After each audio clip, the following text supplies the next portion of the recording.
रात के लगभग 12 बजे का समय था। रजत अपने कमरे में सोए हुए अपना मोबाइल चेक कर रहा था। शाम की शीतल रोशनी खिड़की से होते हुए उसके चेहरे पर पड़ रही थी। तभी अचानक रजत के कानों में एक लड़की की प्यार भरी आवाज़ आती है। रजत, तुम सिर्फ मेरे हो, मैं तुम्हें खुद से दूर नहीं होने दूंगी। रजत ये सुनकर काफ़ी घबरा गया। उसने डर के मारे अपना फ़ोन बेड पर रखा और खिड़की की तरफ भागा, लेकिन खिड़की से कोई नहीं दिखा। वो जैसे ही खिड़की को बंद करके वापस बेड की तरफ मुड़ा तो शाम की रोशनी में एक परछाई से उसका सामना हुआ। उस परछाई का एक हाथ उसके गर्दन को दबोचा और उसे उठाकर वापस ज़मीन पर पटक दिया। रजत उसी समय बेहोश हो जाता है और होश आते आते उसे सुबह हो जाती है। रजत की अपने माता पिता से बिल्कुल भी नहीं बनती थी।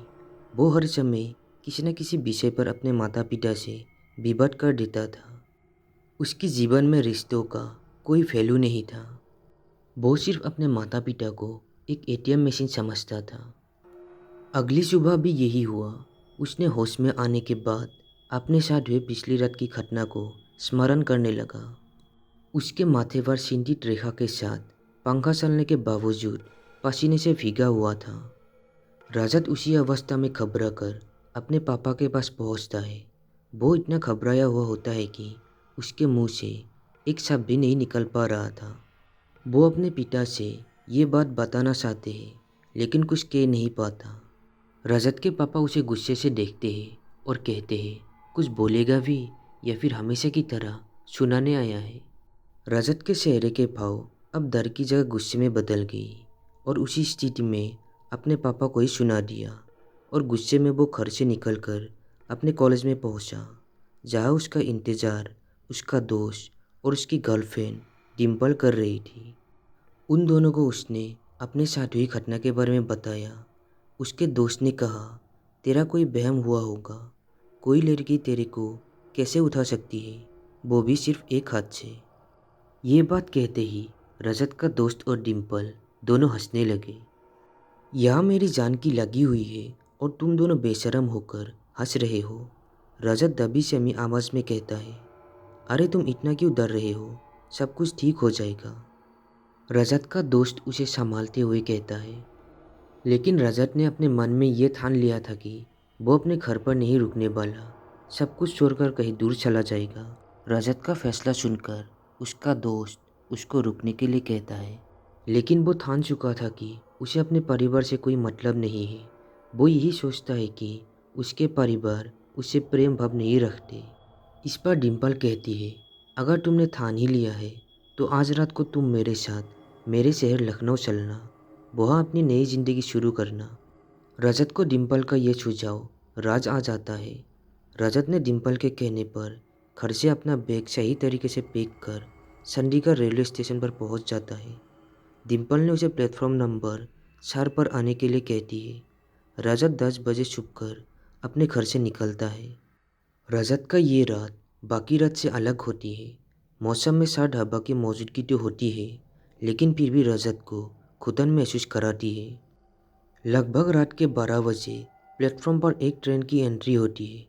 रजत पूरा घबराहट से भरा होता है क्योंकि डिम्पल अभी तक प्लेटफॉर्म पर नहीं पहुंची थी। स्टेशन भी पूरी तरीके से किसी शमशान घाट की तरह लग रहा था। रजत को अब कुछ भी समझ में नहीं आ रहा होता। डिम्पल का इंतज़ार करते हुए उसने चारों ओर नज़र घुमाई, लेकिन डिम्पल कहीं नहीं दिखी। तभी अचानक एक आवाज़ उसकी कानों में गूंजती है, रजत, मेरा इंतज़ार कर रहे हो। ये वही आवाज़ थी जिसे रजत ने अपने रूम में सुनी थी। इसमें भी वही डर की दस्तक थी। रजत अपना होश खो चुका होता है। तभी वो आवाज़ ट्रेन का दरवाज़ा खोल उसके सामने आती है। ये कोई और नहीं बल्कि डिम्पल होती है। रजत डिम्पल को देख लंबी सांस लेता है। वो जल्द से उसका हाथ थामे ट्रेन पर बैठ जाता है, लेकिन ट्रेन के अंदर का नज़ारा देखकर वो घबरा जाता है। ट्रेन के भीतर उसके अलावा और कोई भी नहीं था। रजत डिम्पल से इस बारे में पूछता है तो डिम्पल उसे कहती है कि ये ट्रेन स्पेशल है जो केवल एक ही बार हफ्ते में चलती है। जिस डिब्बे में वो बैठे हैं वो बहुत महंगा है और कम ही लोग सफ़र करते हैं। रजत डिम्पल की बात मान जाता है। ट्रेन में घुसते ही डिम्पल उसे कहती है कि उसे बाथरूम जाना है, तो रजत अपनी सीट पर बैठ जाता है। जब वो अपनी सीट पर बैठने के लिए पहुंचा, तो वह एक लड़की घूंघट उड़े जोर से आंसू बहा रही होती है। रजत उस लड़की से पूछता है कि वो क्यों रो रही है, तो जवाब में मिलता है कि उस लड़की का किसी ने रेप किया है और उसका आरोपी बाथरूम में गया है। रजत उस लड़की को चेहरा दिखाने के लिए कहता है ताकि वो मरहम पट्टी लगा सके। जैसे ही वो लड़की घूंघट ऊपर करती है, उसका चेहरा देख रजत चौंक जाता है। वो अपना बैग बहुत छोड़कर बाथरूम की तरफ भागता है और ज़ोर ज़ोर से डिम्पल को पुकारता है। डिम्पल तो नहीं होती, लेकिन उसका इंतज़ार बाथरूम में वो लड़की कर रही होती है। वो अपना होश पूरी तरीके से खो चुका होता है। उस लड़की से जान बचाने के लिए वो ट्रेन से कूद जाता है और उसी समय उसकी मौत हो जाती है। आखिर में उसका मोबाइल, जो डर के मारे वो ट्रेन के सीट पर भूल जाता है, उस पर एक मैसेज आता है जिस पर लिखा होता है, सॉरी जान, मैं तुम्हें बताना भूल गई कि मेरा अपने शहर जाने का प्रोग्राम कैंसिल हो गया है। दोस्तों के साथ पार्टी में आई हूँ। आई होप तुम समझोगे।